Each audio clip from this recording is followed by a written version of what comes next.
Simon Reynolds is considered by some people at least to be the best music writer in the world, or at least the most authoritative and original writer on popular music. And he's just written a book called Retromania, Pop Culture's Addiction to Its Own Past. It's a book that's getting rave reviews, not only from within the music press, but also from broader media. So Simon, welcome to TechCrunch TV. Well, thank you for having me on. So you've written this remarkable book which argues that pop culture is addicted to its own past. What do you mean by that?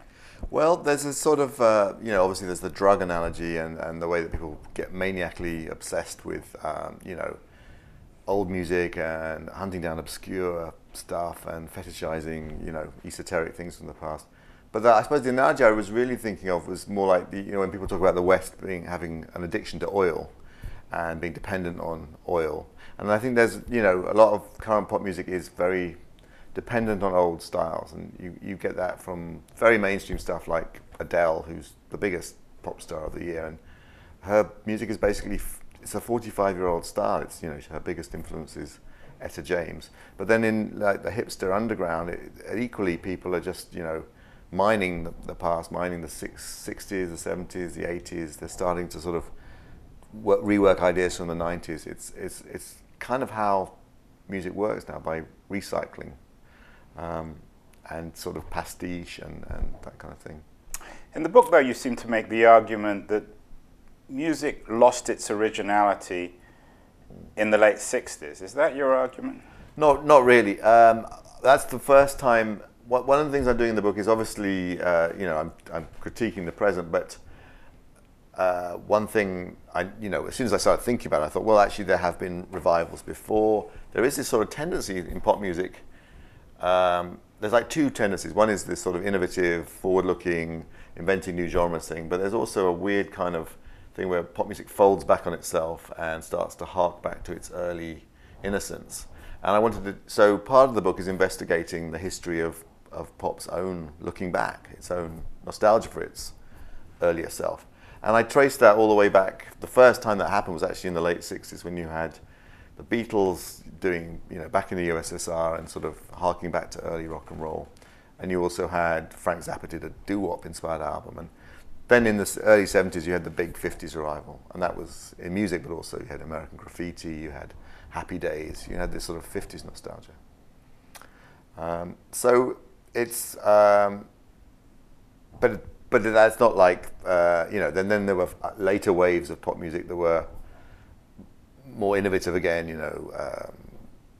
punk and post-punk, the rap, techno in the 90s, so it's like a kind of weird battle between these tendencies to be very modernistic, and then these other tendencies that are more revivalistic and nostalgic. So I had two thoughts about the book. Firstly, is it possible that music has just run out of things to say, that there are only a certain amount of ways that you could articulate popular culture through music, and it's been done over the last 40 or 50 years? And the second thing is, so what? All writing, movies, poetry, painting is always obsessed with its own past. What's wrong with that? Well, the running out of ideas thing is definitely a possibility. I mean, some people say there's only X number of notes in the scale, and there's only certain numbers of combinations of rhythms or whatever that are actually enjoyable. You can do innovative stuff that no one wants to hear. But I think I think there's some, I think there's more going on there. And I think one of the things that's happened is that there hasn't really been a music making machine that's come along, a piece of technology that's really opened up a whole new array of possibilities. In the past, innovations in music have often been, great waves of innovation have often been linked to, the expansion of the tracks in studios in the 60s allowed all kinds of complexity to music, spearheaded by the Beatles. Or then later you have drum machines invented and synthesizers take off, a bit later sampling and digital technology. But there hasn't really been a really significant machine that has enabled people to come up with sort of new musical thoughts that had not been possible before.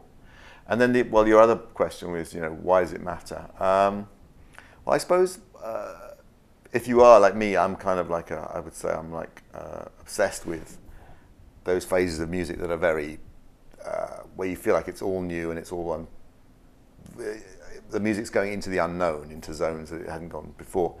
Then it's kind of what I grew up on, and with post-punk and who are 80s.